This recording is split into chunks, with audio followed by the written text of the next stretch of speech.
Welcome, welcome. As everyone starts trickling in, welcome to the session on Hemispheric Design, being creative with both sides of your brain with Joe Cahill. Joe here has over 20 years of design experience and has helped with many Fortune 50 teams restructure the product development team operations to successfully create and deploy products more effectively. Well, I am super excited for your presentation, Joe, and please, the stage is yours. Yeah, You're gonna absolutely. love your Thank you shirt. so I know. This is so the funniest thing about this shirt is I popped into a coffee shop in Lower Manhattan one day with my fiance and I saw it on the wall and I was super into it naturally. Come on now. And they did not have any in my size. So I ended up getting one the next time I was in there, which is awesome because they had them my size. So now I got to wear my creative fucker shirt, which is great. So shout out to 787 Coffee, Puerto Rican coffee, go Boricua. And we're going to start talking about a very, very fun subject today, guys. This has been a very interesting one. So, fun fact this is I guess I'm going to call it the premiere of this one. I've never done this. Um, talk before. I've kind of been writing it leading into this morning. So we will see how it goes. Uh, as always, be active as fuck in the chat. Tell us where you're from. Tell us what you do. We love networking here at the ADP list. So obviously, talk about your work. And while you're doing all that, listen to me. So here we go. I'm gonna share my screen. Of All course, and right. as you do that, Oops. Joe, I just want to let the chat know we will have Q&A at the end, so don't be afraid to drop that in the chat. And yeah, Joe. Yeah. Yeah. Yeah. Q&A at the end. My job is to make sure that I do this with enough time that I leave time for Q&A. So about me, I know we touched on it a little bit. I've been doing design for 23 years, which is absolutely terrifying to say out loud. I've been dying to do a talk on my first website that I ever built because it looks horrendous in my first portfolio. I am currently the experience design manager at Uncork. We are a no code platform that works with enterprise and small, medium sized business solutions. And like we discussed before, I have built from the ground up 6 creative teams for a large, diverse group of companies. So from small companies that were like bicycle shops and bicycle design companies to a large enterprise. Biggest team has been about 30 when I was 24 years old. So that is absolutely weird to say. But like most design leaders, you only get your first job when nobody else wants to do it. So I lost the not it job and got the pleasure of building a team back in 2004. So long ago. I always joke around that I've been doing UX before UX was a thing. I was originally a graphic designer, and then in the early 2000s, when websites started really popping up into the world, started to learn how to code, be an engineer, and that was the only way that we can impact, from a design point of view, websites at that point. So it was a lot of fun to kind of learn how websites were definitely built, um, learn how do we design around it, and then as that slowly still became like what is modern UX, it was always that question of who are we building for? How are we building it? Like, what are we doing? What are the goals? Will they like this? Who loves a mega menu? All the fun shit that's been coming along with it. And yeah, I am disturbingly happy. Anybody who's worked with me knows my level of sarcasm that comes from my mouth on a constant basis, but also my passion for design. And one of the beauty things is that I've kind of always been this way. So this happy little motherfucker right here has turned into this happy motherfucking adult. And scarily enough, there's going to be a happy little motherfucker coming soon. So there's going to be another Joe Cahill coming. And well, no, not the name, just another version of me in February. So get excited. So I'm also, and I'm proud to say, the OG ADP list mentor. I'm sure you heard Felix early. If you got to see the keynote, this started off as an Excel sheet that turned into a mentoring platform. Once they opened up the mentoring, I got in on it. Pandemic, what else was I going to do besides talk to people about design? So as of right now, we are at 22,000 minutes with 500. And technically, this is out of date because I just met with Elaine, who I saw in the chat. 565 bookings, 31 countries. And I was last year one of the top 100 mentors. I'm happy to say I'm in like top 5, but it's such a great honor to be part of this platform, and like this impact is what this is all about.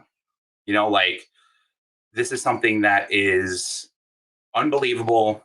And as much as the pandemic was such a horrible thing that happened to all of us, it did give birth to items like this and areas like this that for the last 3 years I've been able to reach out and help this community of designers and UX people and product people and marketing people. And really, I think it's such a great thing. And that's why we're all here. And that's why we have things like BeMore.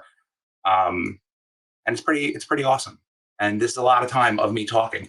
So to be fair, talking for an hour ain't nothing. Again, I'm going to shout out to Elaine, who just had me talk at her for 35 minutes. All right. So why are we here? We're going to start talking about the brain and how we use it in design. And I know this sounds like fucking dumb, and you're going to be like, why? Why am I here? Why am I listening to this guy? Of course, we use our brain to do design. Of course, this is what we're going to be, we do every day because we need our brain to live. But I think it's become so much deeper than that. And this talk actually became the brainchild out of me sitting with a college professor like 2 months ago, right? Which is also, I'm 43. Like I haven't been in college for 20 something years. I still keep in contact with my professor. Shout out to Professor Bobosi. We talked about this. We talked about the idea of what it means to be a designer and what it means to be using the full breadth of our being and the full breadth of our skill set and our work to bring it together. I actually was originally introduced to this concept back in 1989, which is crazy because my mother bought me this book. My mother bought me this book because I was a kid who loved to draw. I always drew everywhere, carried my pad around, super annoying. All of my drawings were like scribbles, but like typical kid shit, right? But my mom saw that I could identify what I was drawing, and there was something about what I needed to see. And that's where she bought me this book. I read through it, didn't fully grasp it at the time. I ended up rereading it when I was like 10. But what it really did was, and as I started thinking about this, I went and downloaded an ebook of it and reread it.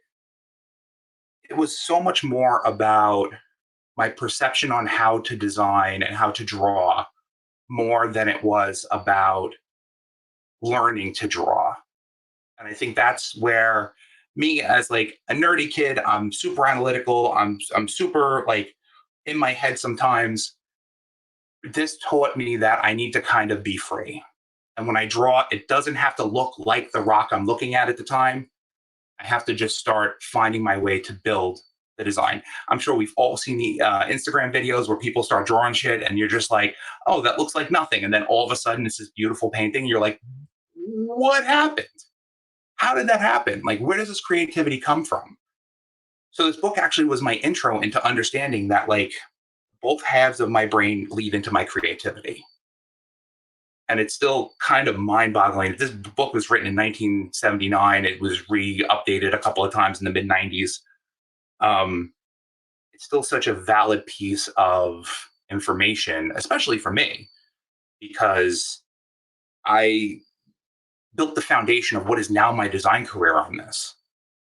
And it's very interesting and it's kind of cool. Like if you find one on Amazon for like $3.99, grab one. Not that I'm pushing any books. So you're gonna see a lot of brain stuff today. So when we talk about each hemisphere of our brain, right? We have our left side. That's our logical, analytical side. It's the side that helps us work in science and math and in being rational and understanding factual information and really digging deep into that side of what we do and that side of our passions, because even though we could be creative, we could still be passionate about stuff, and we can still channel that love for information through that side. Which on the flip side, we have a right side, which is that creative side, which is the side that we spend a lot of our time being in, right? It's the side that helps us be artistic and intuitive, trust in your gut. That's all powered by that side. That's the musical side. If you have any people who are musicians out here, like that's what powers that. Your imagination, your whole being. And for a lot of people, like say they're gonna see this and be like, yeah, no shit, dude. We all know that. Right. But it's understanding how these both work in our day-to-day lives, especially in design, that really started to fuel what I'm talking about today. And one of the things that this translates into is the UX and UI of our work. So I know it seems like big reveal, not really. But I'm sure most of you have seen all the graphics that are on the internet. We probably all have used them before in presentations to have people understand what design is about. And it's all like the typical brain, like all normal, and then it's like color shooting out of the right side, and it's all that fun stuff. And that's so true. And that's how we work. This level of harmony that we build right now is how we continuously be successful in our design careers, in our product careers. And I think it's become such a fascinating thing on how we use them together. One of the things that I love about our industry, people don't know what to call us. We have 1,000 names for ourselves. And when we look at every one of these disciplines, when we look at every one of the things that we do, this is just what I remembered, right? I could probably go back in and still add more. I'm sure we all know more versions of ourselves that are in there. I think one of my favorites that I added in here, which for anybody who's a little older, there is desktop publisher. That was the OG name for graphic designer at the time. Empathy architect, I like that one. And it's amazing because people will call us all these things. Nobody understands what the hell we do, just for the fact. Like, we all know that, right? But it's every one of these all have their own way of harnessing both sides of our intellect. For a lot of people and a lot of companies, we're just that creative person, right? We're just that person who, well, everybody else is in suits. We show up in like t-shirts and jeans, tattoos everywhere. I'm cursing nonstop at work. No surprise by anybody. I think it's just one of the fun things about throughout the beginning of my career. Whenever somebody saw me, they would just be like, "It's Joe. He's in creative." And I'd be like, "Yeah, yeah, I am. Yeah, that fuck yeah, I am." And they'd be like, "Oh, that's that department that's really loud and has all the music playing." Absolutely. And I actually, while I was doing this, I fell down a little rabbit hole of myself of saying like why music is important when designing, and that's for another day. So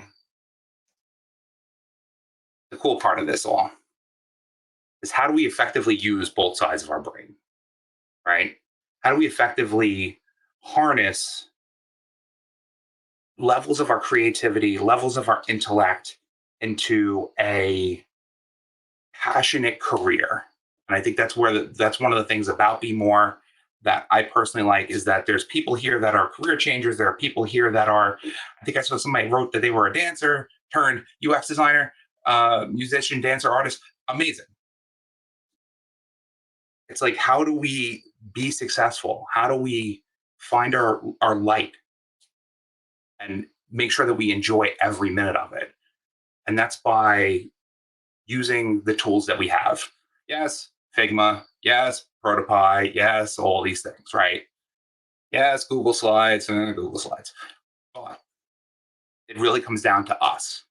When it comes to your websites, when it comes to your portfolios, when it comes to your resumes, every one of those things are you, just you. Maybe ChatGPT here and there, maybe generative AI in your images, but it really does come down just to you.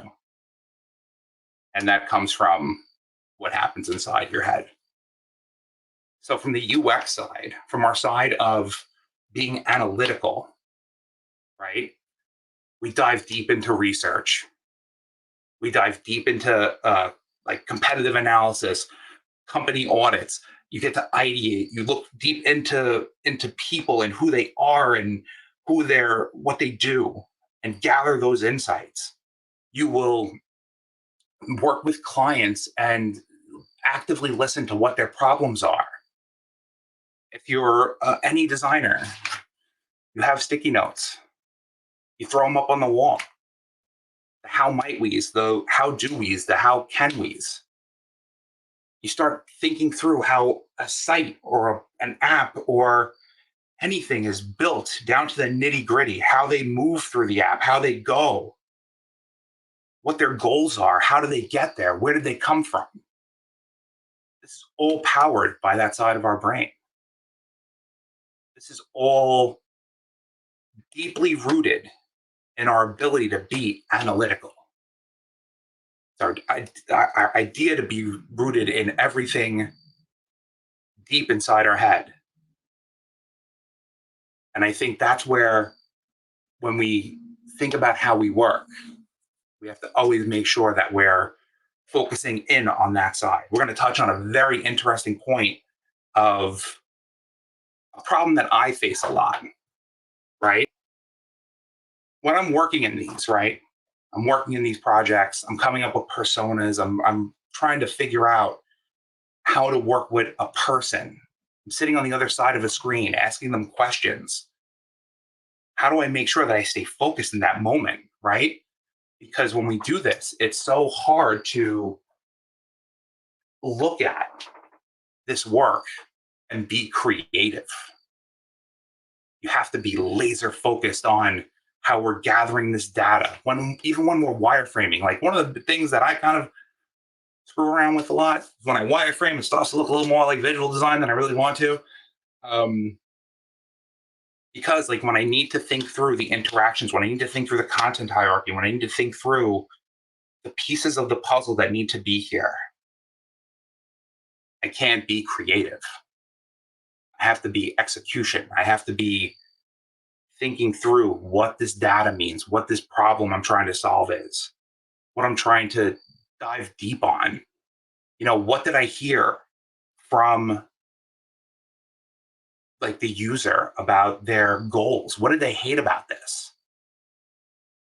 And to be fair, I'm notoriously asking people what they don't like about software that they use. I delightfully was just on a phone call with somebody from a healthcare place. We were talking about the first start of it was, I hate the software I use. Every fiber of my being was me holding back saying, what don't you like about it?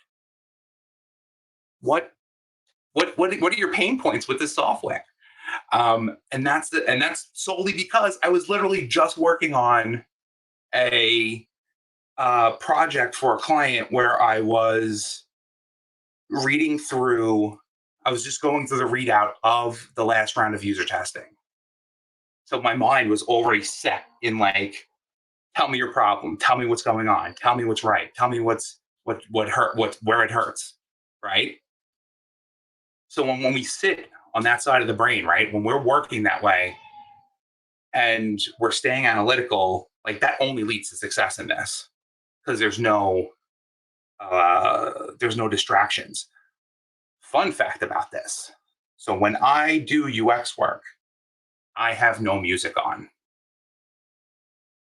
It's either dead silent in here or I started listening to like ambient music, which is uh, like super weird. It's kind of fun, kind of like whale sounds and shit like that. Started listening to like ambient music. Movie soundtracks, really good. Listen to like adventure music. Feels like I'm on an adventure when I'm doing UX stuff, but it's usually generally quiet. It's not anything that I could dance to. It's stuff that it'll just sit in the background and keep me focused. because yes, lo-fi music. Um, because if I'm listening to like Biggie or Tupac or anything from the '90s hip hop and R&B area, that's my jam. I'm immediately distracted.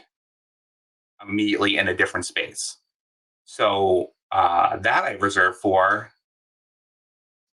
the other side of my brain, where I want to be creative, where I want to be excited, when I want to have that energy come through me.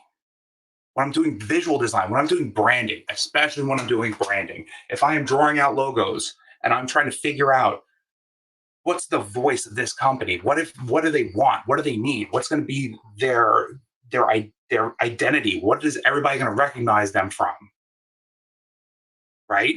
Like then I need to be going. I need to feel it. I need to get that energy on. I need to charge that side of my brain to get fucking on it.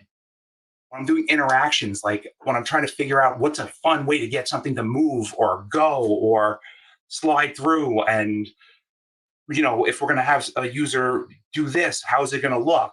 Prototyping is 100% that jam.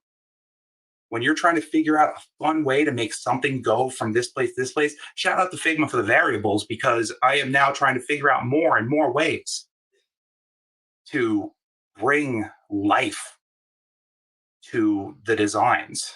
And of course, if you're an illustrator and if you do motion, like this is where it's at. One of the beauty parts of being in this role, which I was recently introduced maybe like a couple months ago to the phrase full stack designer. I don't know if that's a real thing. Who fucking knows? But for me, design has always been a passion, right? UX and UI, product design, motion, all of this stuff. It's always been such a fun way to express myself, express stuff for clients, express all the energy that lives inside of me. Like when I'm doing visual design off of a base wireframe, like how cool is it to kind of see the before and after, where it's maybe just like super like low fidelity, just gray boxes and squares, and then you have like moving images and you have pops of color and big typography. Like if anybody who's on this call has met with me and you have typography on your portfolio, I probably got like mad nerdy about it, because that shit is fun.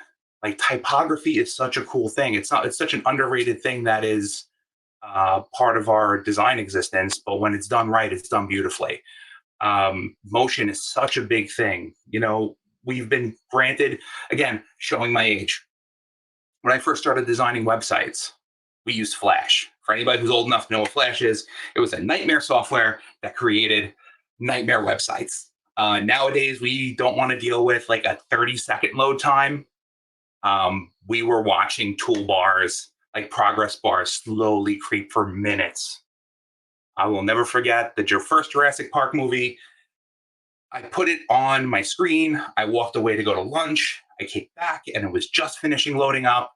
It was amazing, because then it was animated and it was moving. And we have now this beautiful moment of using CSS and JavaScripting and all of these elements to bring things to life in such a wonderful way. When I was looking at examples, and I have a ton of like inspiration sites that I always go to, one of which is this beautiful image of this type moving around in wingdings. Who doesn't love fucking wingdings? And that's the thing, is like we get to do this. Slow load times. It looks great on mobile. It looks cool on desktop. It's giving us that opportunity. And these are all the things we do when we are working at our fullest capacity, when we are channeling our inner creativity, when we're pulling from that side of our brain, when we're pulling this excitement for design, this passion for design. Like when I meet with people here about their portfolios, I'm a sucker. Obviously, I use an example. It's like black and white, mad minimal, but it's a lot of fun. I tell you guys all the time, like, bring your creativity, bring your passion. When you build your portfolio, it has to bleed you, right? It has to bleed your style, your your full design, like what you're capable of. Like the idea of a logo, we should all have a logo. I shamelessly put mine in the corner. I didn't know what was supposed to be in this corner. I just put my logo. I don't give a fuck. But like that's the thing. It's an identity. Fun fact: much to the chagrin of my fiance, I have a large chain with my old logo on it. Um, early 2000s shit got weird. That was an identity, right? Like that's who I was. I was a designer. I had a jewelry person that was doing stuff for. He made something for me. It was absolutely ridiculous. Most 90s early 2000s thing you could ever be. Um, but that's the thing. Like that's something that I hold dear to my heart. My logo is dear to my heart. It's my identity. When I look at portfolios that have all that done out, it feels so much more, you know, polished. And that comes through. That comes through with us being creative. Even if you're a UX person, like I'm going to say, there's a lot of things I say here. I've done a lot of talks, and I talk a lot about being like storytelling and personable. And I'm like, fuck it. If you're an introvert, it's still okay. If you're not as creative, that's still okay. There's still a style built to that. There's still a style that if you're not the person, 'cause I'm still absolutely inspired and amazed by portfolios I see and websites I see and creative I get to see. And I always look at them and I'm like, shit, how do I do that? Man, I wish I could do that. Like, damn, that looks cool. Like it's stuff that's great because you should always feel inspired by it. It's like this is something that you get to express. So I think you should always channel all of that creativity out as much as you can. And by the way, I see, comments about portfolio and shit in there. Um, you have this community. You have each other, you have us. If you say, listen, I've hired designers that say to me, Joe, I'm not a strong visual designer. I'd love to work on that. How can I work on that? That's the questions you ask. Like when you book these mentoring sessions, having a set agenda is always badass. It's always cool. Anybody who's met me knows that it's fucking crapshoot of what you're going to get. It'll just be fun. It's a lot of talking, a lot of stories, but it's um, it's always important to kind of know what you want to work on, like have a path. This goes into when you get a job, same thing, have a path. Greg, amazing fucking comment. Always be inspired. Never compare yourself to anyone else. Fucking love that. That's 100% true. Like I constantly, and I'm very open about talking about this. Um, Constantly compared myself to other people. I always felt, less than. My drawing wasn't the best. My designs were. This guy did a better design than me. But the thing is, it didn't matter. Even now, you could always be inspired by work, and I want to do more, and you take it with you. I built a fucking long career off of being inspired by people. I built a long career of knowing that I'm going to do the best I will do. I'm going to go out, understand the problem, build some cool shit, and fucking get it. Like comparing yourself to other people is always a hard thing to do because we do it as a uh, natural thing. We were horribly comparing ourselves to people before social media, so it's made it so much worse. But whatever, that's a story for another day. But if you're doing what you love and you love what you do, you're golden. Went on a fucking tangent there, right, guys? I don't even know where the hell I am. Let's see. Oh yeah, the other half of this slide. Fantastic. So again, this is what brings in all of these parts of your brain, right? Um, and now and this is where it actually starts taking a little more shape. This is something, again, this is where this actually bred from, was me realizing that I struggle with these items. I struggle with being a full stack designer.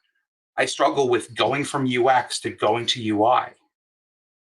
I used to get super frustrated with myself that my visual design looked more like wireframes because my mind was so locked in that set. You know, I love this. I found this GIF. I love GIFs. Again, that's anything. This is how I feel sometimes when I'm trying to get from one side to the other. I hit a wall. It takes a little bit to get over. And what I've realized is when I'm working, when I'm in, let's say I'm in my UX side, I've been doing research all day. I'm working on multiple clients, or I have to release something at a certain time, and I have to go into my UI side or my visual side or my creative side, but I'm in this groove. It's so hard for me to be like, okay, now be creative. It's like the on running joke. I have a friend who's a comedian. Um, she's hilarious, but people will say to her, be funny. This isn't something that like is like that. Like sometimes it's just situational, you know? And one of the other things I also find is sometimes I'm feeling uninspired to be creative, right? Like sometimes I'm sitting in my work and I know I have to do visual design work, or I know I have to go to UX work and I'm doing visual design work, and I kind of put it off. This is a safe space, right, guys? I can fucking admit this. Um, but it's that thing, right? Like when you, and this goes back to what we were just talking about. It's that confidence in yourself. If you ask anybody I work with, I'm bordering cocky, a little overconfident. But there are moments when we all feel this, right? Like the biggest thing that we all have in our creative realm is feeling stuck when we're working. And I see this a lot with case studies. Fun fact to everybody, if you are feeling like doing a case study fucking sucks, guess what? It fucking sucks. It is not easy. Nobody loves writing case studies. And if you do, please give me a call. I will put you to work. I have 3 more case studies I have to write. It's not easy. And that is the epitome of going through and being analytical and thinking through what happened, how it happened, what'd you do, how did you do it, what's the narrative, what's the story, how did I get from here to here, what did they say, what did these people say, and then make it pretty, right? Because we all know, as we look at case studies, as we've gone through other people's case studies, as we've gotten portfolio reviews, it's too wordy, it's not visual enough, it's not this, it's not that, it's, and I think that's part of why we struggle, right? It's the idea that we're working in such an analytical way to get this project done. Being creative at the end of it is like fucking exhausting. And I love being creative, and that says something. So, what I started to do, on top of the fact that I am a horrendous writer, clearly can talk all day, but Josie, I'm gonna get you. I'm gonna send you some work to do. Um, but I think that's the thing, right? It's like when we craft a narrative, when we write it out, I started recording myself telling the story and then going back and then editing it out and then laying it out like a project. I'm going back to like my old graphic design days of like gathering content and then creating the visual.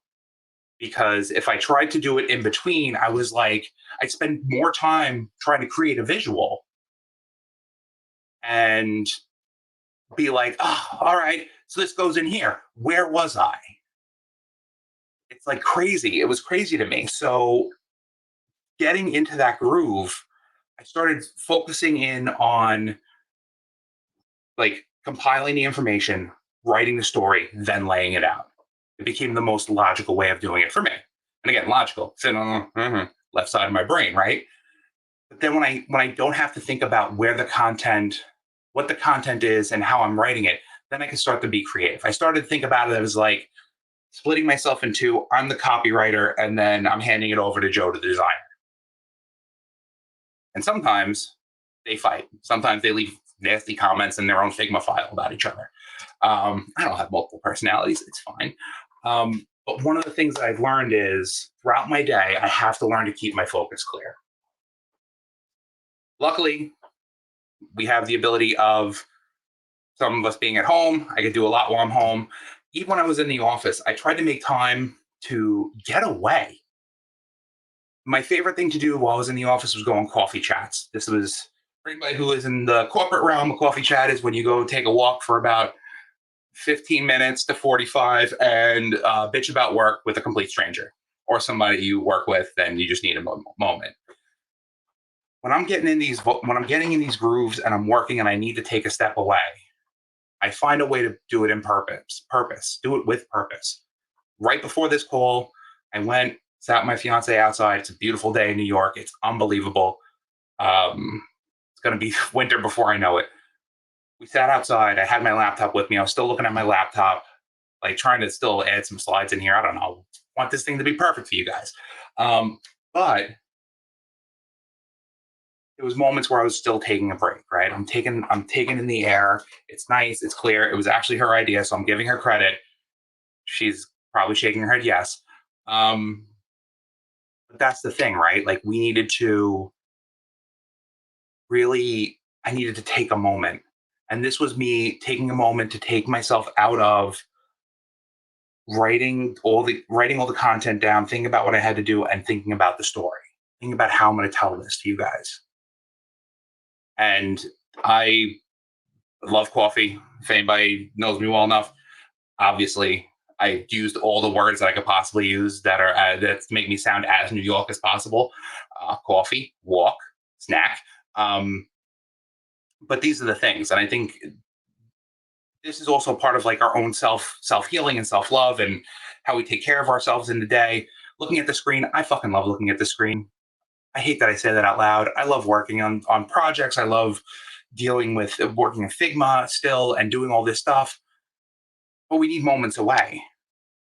You know, all these big tech companies started creating like actual elements inside their devices to tell you to stop using them. That's a fucking scary thing.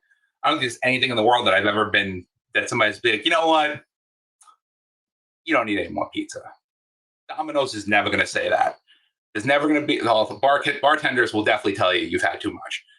But for us to be creative, like even if you're doing just creative work and you're sitting on that right side of the brain and you're churning away, you know, you need to take a second because you may be working on something and you can't get past it.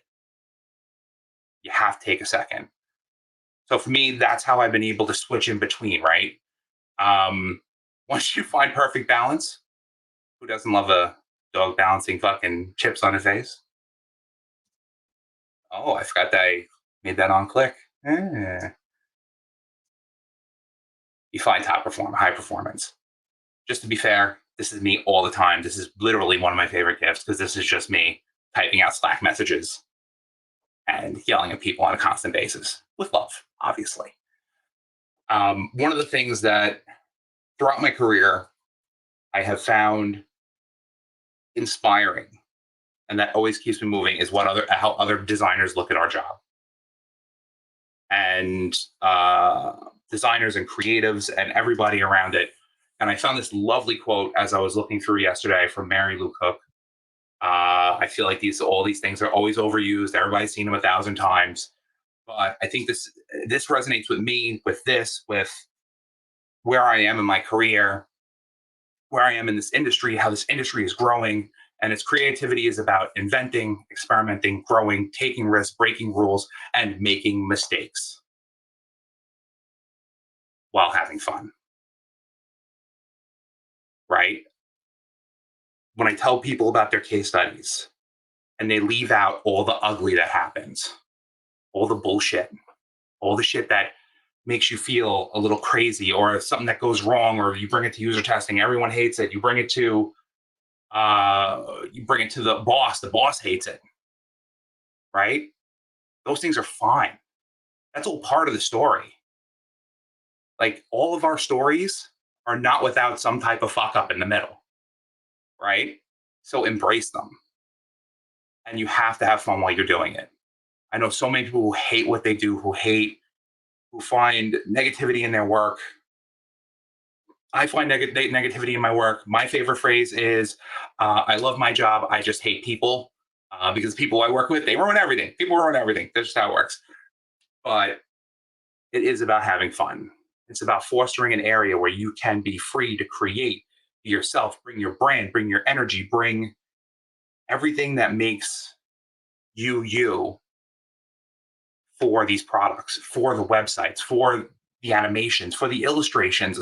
One of the beautiful things that I've got to meet, people I've got to meet, are illustrators. The illustrators are fucking amazing.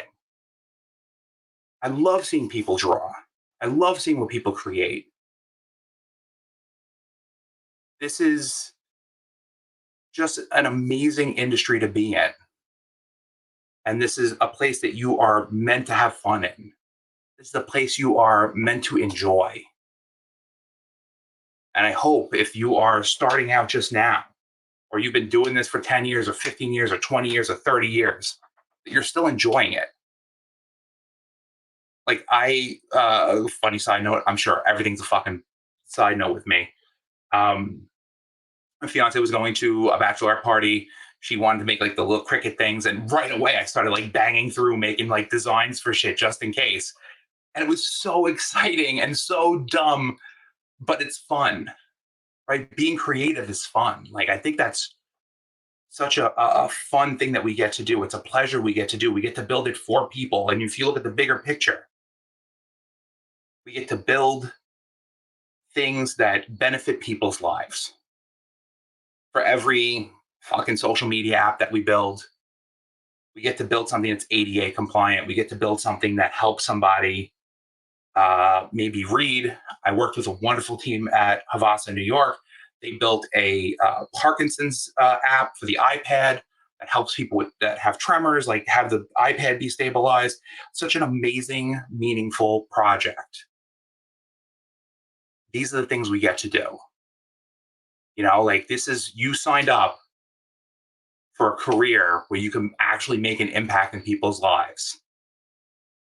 And fucking embrace it and love it and enjoy it, because that's what you have to do. You have to enjoy it, because if you don't enjoy it, you're not going to give your best workout to the people on the other side of that screen, or for your teammates, or for your engineers, or for anybody that you work with.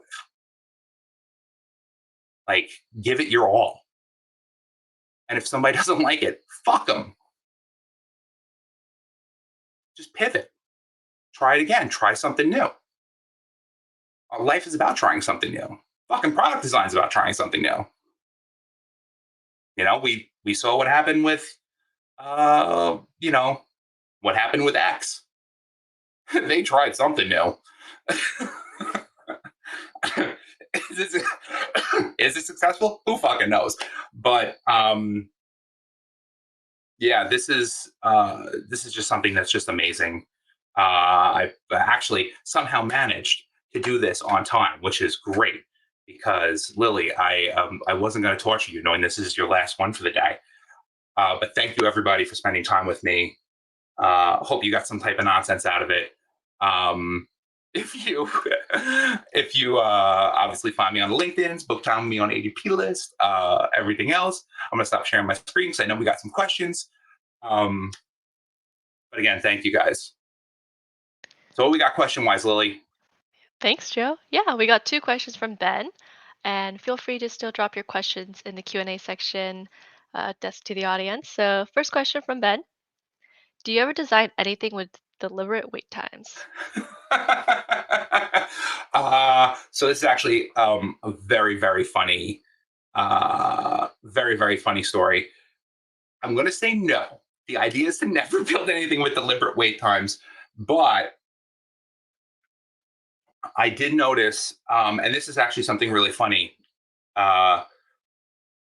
dealing with Ticketmaster, as we all know, cannot be an easy experience. And they do have their deliberate holding times to get things through a queue. And the thing that I started to think about, because this is where we never stop being a fucking designer, right?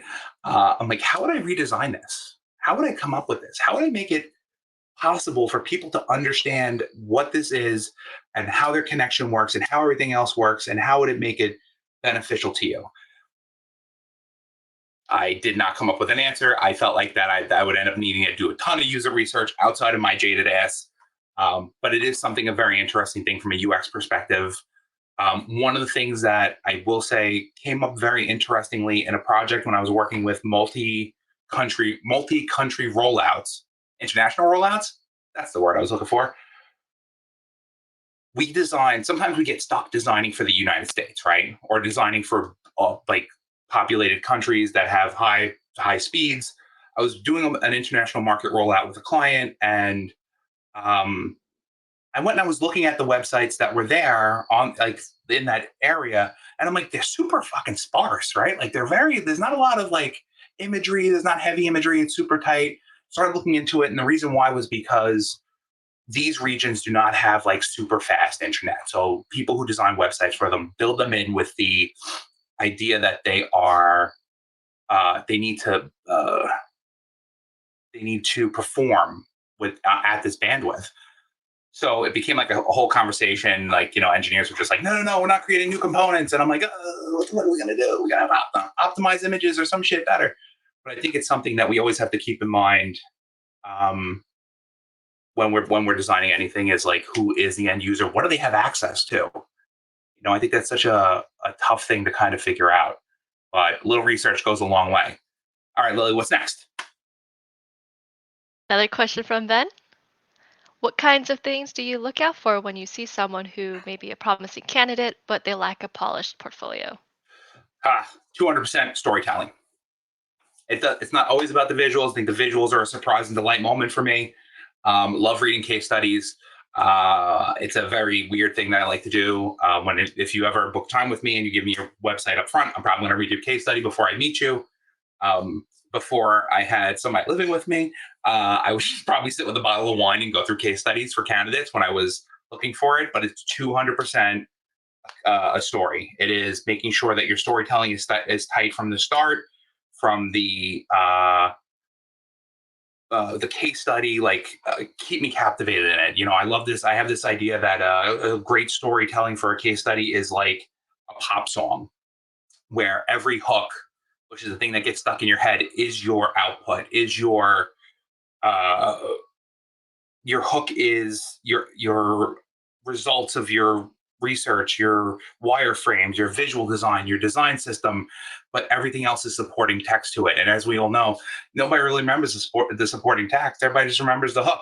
It's why I fucking hum Taylor Swift or the Burger King song constantly in my house. It gets stuck in your head. And I think that's where the idea always ends up uh, coming to play. If I look at somebody and I'm just like, let me look at the case study, let me see what they got. And then I'm just like, fuck yeah. I'm like, I'm going to hire this person. But yeah, what else we got? Great. Ooh, looks like One they're rolling from in. a question from Lydia. What are some user-friendly platforms to build out your portfolio? I'm using WordPress, but feel like it's not that customizable, especially with no knowledge of coding. Ooh, all right. So I still have a WordPress website. I have customized it way too much over the years. I've been trying to move over to Webflow. I haven't been able to have to do it. Webflow is fantastic, sponsor. But I think there's great resources we can have. I saw some people building stuff in Framer using Figma. Same thing with Figma into Webflow. I think it's like the coding aspect of it. You can always find snippets online. You can always find answers online. Um, I think it's always just finding something you feel comfortable with. Like I've seen some great portfolios in Squarespace. If you are having some problems with WordPress, like buy a theme. Like there's no shame in that. You're not an engineer. Buy a fucking theme on ThemeForce for like $7. Fuck around with it. See what you could do. There's a lot of really flexible ones out there. I think one is actually called X. Um, I'm sure Elon will get after them after a while, but there are great ones out there. I actually worked with a friend of mine and we put together a backend builder, which is like drag and drop builder that is being used in like the Avada one, which is awesome. Um, and it's great. And I think there's always ways to kind of build around it. Load times, totally different thing. You got to kind of look out for those with different sites, but that's kind of how you mess around with it. It's a great response. Personally, I use Webflow, and I like So, Webflow. so what did you think about the building of Webflow? Me building a Webflow? Yeah, Oh, the learning curve. There is a learning curve, but yeah. once you get a hang of it, you get the hang of it. But if I remember correctly, we are currently giving out a free masterclass on Webflow on ADP list. Shameless plug. Nice. All right, we're moving on to the next question by Greg. uh, How I love have this. how have you got other left brain thinkers? Example, leadership to themselves think right brain. So I have had a lot of success doing this with people by bringing it to a very easy area of understanding. Like I try not to be overly technical or overly like I don't want to say creative in some ways, but I use analogies a lot. One of my favorites is any analogy with food. I think that always helps people. Somehow I had to manage. I got an entire VP level suite to understand our our company B2B structure by referring to it as a Subway sandwich. I don't know how that happened, but everybody seemed to love it. And I think the more we talk about things in ways that feel digestible and make it feel like it's more like on an easy level to grasp, people fucking get it. Like I have I've had some people that are like the big thinkers, the CEOs that are like previous engineers, and I joke around with them about stuff and talk to them about like ideas I have or something like that. And as long as I'm not, you always do it with like a what's the word I'm looking for? You come with it with like a path of love. Like I don't talk down to like I always refer to it as talking up to people because the opposite of talking down. So fun, creative, right? Um, but if you go with that level of love and understanding and enthusiasm, people seem to get it. At least that's how it worked for me. And somehow I get to fucking curse a lot and nobody seems to bat an eye. So I don't know how that happens. But yeah, I think it's always just making people feel comfortable with what you're saying versus coming at it and being like, we need to do this. Like, or I think talking at them, even though, again, the poor Elaine, who was on the call with me earlier, talked at her for 30 minutes. Um, oh, I'm going to take the next one. Lily, if you want to put it on the screen. Uh, Recommendations for exercise and left right brain muscle transition. So I have been really like not since I've been starting to do this, but more as I've started to realize I struggle with flipping back and forth on the fly. It's try to find I started like I said, I started to find a trigger between music for me. Like if I use the ambient music or the lo-fi music or movie soundtracks, Lord of the Rings movie soundtrack for the win. Um, and I want to start designing something, take a step away, go to the bathroom, whatever, turn on my 90s hip hop, and then I start getting like into it, and then it starts helping me figure out like what that mode is.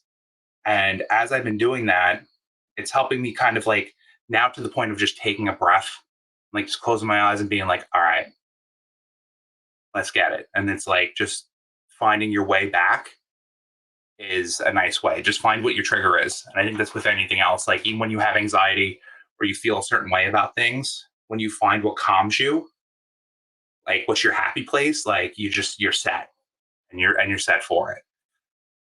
So yeah. I don't know if that fucking helps. I don't know if any of this helps. People fucking crazy. But yeah, thank you everybody so much. Is there anything else? Come on, more questions, more nothing. We got 7 minutes. We got time. Yeah. Yeah. But yeah, also, oh, Lily, I think you're on mute. Oh, my bad. Yes, so Come actually on, I man. think It's this 2023. Come on. You shouldn't be on mute no more. We got past that. That was like early pandemic shit. That was like, I don't know why my camera's on type stuff. One other thing I want to let you guys know before we leave the job market is obviously fucking crazy. Everybody's fucking crazy. Everybody's out there on the hustle. Remember to take care of yourself. Remember to realize that like it's hard, but it's not always you that's the problem. Sometimes you're just a number. Maybe you're just like candidate 251 and they stopped at 250. It's not always the bigger issue that you could find. And as you go through this journey, like make sure you kind of look at yourself and make sure you take care of yourself because this shit gets fucking wild. We all go a little crazy. We all get very stuck in our own heads and our self-esteem takes a huge knock. And we feel like we're kind of, for lack of a better term, pieces of shit. Nobody wants us. But remember, you don't want a job that doesn't want you. Whatever job you get is the one that you're supposed to get. I hate that I fucking turned into this person. I don't want to sell anybody magic crystals or essential oils, but I want you all to know that this is just keep fucking grinding. Like I've also got a fuck ton of rejection emails over time, and I've gotten the last round of things and didn't seal the deal. Some of the reactions have never been like anything helpful. Guess what? We're going in another direction. Great. That helps no one. But it's about moving forward. It's always about keeping your head up, keep fucking going, and be a creative fucker out there. Really appreciate this uplifting words. Well, we do have like 3 minutes if you want to answer Larissa's question Oh, as is there a question? quickly. Woo-woo. Yes, really quickly. I know you mentioned music and design is a topic for another time, but since you have time now, what's the connection you saw between them? All right, you Uh, got 3 minutes. so 3 minutes. 3 minutes to answer this one. For me, music has always been something that has helped me take my mind off of what's going on around me. Whenever I built the department, I've put speakers in there. I've loaded like an old Mac with music, played music throughout the department. For me, it's a way to help people. Like it just impacts their vibe, right? Like it sounds so fucking douchey, but it does. It's music has a way of doing. When I was a young artist, my mom sent me to painting lessons. I think she really wanted me to be an artist, like when I was younger. And this guy used to play the Pink Floyd "Momentary Lapse of Reason" album on a constant. It was ambient. It was kind of trippy and all this shit, and it was great. And for me, it helped me realize then, I was probably like 7, that this is something that like makes me feel like focused and free. And I think that there's so much more times that throughout my life, like when you work out, you put music on to get you amped, right? When you do reading, sometimes you don't have it on because you want to focus on what's there, focus on what's in front of you. Sometimes the ambient music is the thing because it helps you keep calm. Meditation. I've gotten to a point that I don't really use music for meditation because I figured out a way to calm my mind. But all throughout that time leading into that, sounds of trees, sounds of fucking forests, frogs, who fucking knows, whales. But it always helped, and I think that's where music has always been something that kept me going and kept me focused. And then I always try to impede that on my design team. Like I hate the idea of like every designer having headphones on and like ignoring each other, because really I'll just be louder than your headphones. Noise canceling got nothing on me, but it is that thing of feeling the energy together. You see it when you go to concerts, you see it when you go to shows, or you see it when even in Manhattan when it's fucking showtime, like on a subway. Like we all ignore it, right? We all ignore it, but when you hear the music or you feel the beat of people moving around, like it still gets you. It's a shared connection. And I think it's the same thing on how we be creative is by pulling that energy through the music that's around us. Sounds very fucking ethereal. I don't know where the hell that came from. Somewhere somebody's gonna make fun of me. Awesome. Well, that's just on time. Thank you, Joe. That was a pleasure having you here today on our ADP list as one of our speakers. Thank you to the audience. We'll have to end this session now, but I think Joe is very open to you guys connecting with Fuck him, yeah. especially on ADP list. Heck yeah, he says. Come on. Give me one, Lily, before we close. Give you one. Give me a fuck yeah. Okay, fuck yeah. Yes. All And right. that's it with 30 Well, seconds left. okay, awesome. All right, so hope you guys have a good rest of your BeMore festival. Thank you, Joe. Thank you, everyone, and take Thanks, care. everyone. Bye. Bye.